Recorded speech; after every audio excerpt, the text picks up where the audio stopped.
अमीर हो या गरीब, महिला हो या पुरुष, हर व्यक्ति अपने अपने तरीके से भक्ति करता है। लेकिन मनोकामनाएं कुछ ही लोगों की पूरी हो पाती हैं। इसकी वजह से मन में बसी बुराइयां, जब तक मन में बुराइयां खत्म नहीं होंगी तब तक मन पवित्र नहीं होगा और न ही भक्ति में मन लगेगा। पूजा करते समय भी मन में इधर उधर की बातें चलती रहेंगी। इसलिए भक्ति का आनंद लेना चाहते हैं तो सबसे पहले हमें अपने मन को पवित्र करना चाहिए। ये बात एक लोक कथा से समझ सकते हैं। जानिए ये कथा।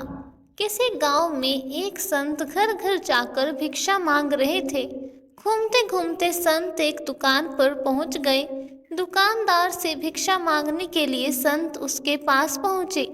दुकान में बहुत सारे छोटे बड़े डिब्बे रखे हुए थे।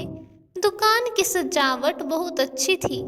संत उसकी दुकान देखकर बहुत प्रभावित हुए।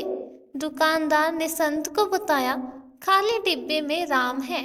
संत ने दुकानदार से पूछा कि भाई, तुमने इतने सारे डिब्बों में क्या क्या भर रखा है? दुकानदार ने जवाब दिया कि घर के लिए जरूरी सभी चीजें हैं, किराने का सामान है, मसाले हैं और अन्य चीजें हैं। संत ने एक डिब्बे की ओर इशारा करते हुए पूछा कि भाई उस डिब्बे में क्या है? दुकानदार ने कहा कि उसमें तो लाल मिर्च है। संत ने दूसरे डिब्बे के बारे में पूछा तो दुकानदार ने बताया कि उसमें नमक है। इस तरह संत ने दुकानदार से कई डिब्बों के बारे में पूछ लिया। दुकानदार संत के सम्मान में उनके सभी सवालों का जवाब दे रहा था। तभी संत ने अलग रखे हुए एक डिब्बे के बारे में पूछा कि इसमें क्या है, इसे अलग क्यों रखा है? दुकानदार बोला कि इसमें राम है, इसलिए अलग रखा है। ये बात सुनकर संत हैरान हो गए। उन्होंने सोचा कि डिब्बे में राम कैसे हो सकते हैं। संत ने ये बात दुकानदार से पूछी। दुकानदार ने कहा कि जिस डिब्बे में कुछ नहीं होता, यानी जो डिब्बा खाली होता है, उसके लिए हम यही कहते हैं कि उसमें राम है। हम डिब्बे को खाली नहीं कहते। ये बात सुनते ही संत आश्चर्यचकित हो गए कि इस दुकान वाले ने कितनी बड़ी और गहरी बात कह दी है। जिस बात को समझने के लिए मैं इधर उधर भटक रहा हूँ, वह बात इतनी आसानी से इस व्यक्ति ने समझा दी है। संत ने सोचा कि मैं तो भगवान की कृपा के लिए कब से भक्ति कर रहा हूँ, दर दर भटक रहा हूँ, लेकिन मैं ये बात समझ नहीं पा रहा था कि मुझे भगवान की कृपा क्यों नहीं मिल रही।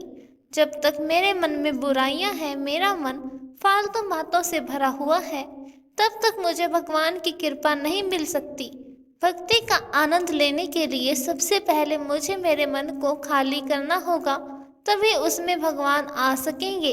प्रसंग का संदेश ये है कि अधिकतर लोगों के मन में गुस्सा, लालच, मोह, घमंड, दूसरों के लिए जलन और गलत विचार जैसी बुराइयां हैं। तब तक हमारा मन भक्ति में लग ही नहीं पाएगा। भक्ति में मन लगाना चाहते हैं तो हमें सबसे पहले इन बुराइयों को खत्म करना होगा। जब मन शांत और पवित्र हो जाएगा तो भक्ति में आनंद भी मिलेगा और भगवान की कृपा भी मिल जाएगी।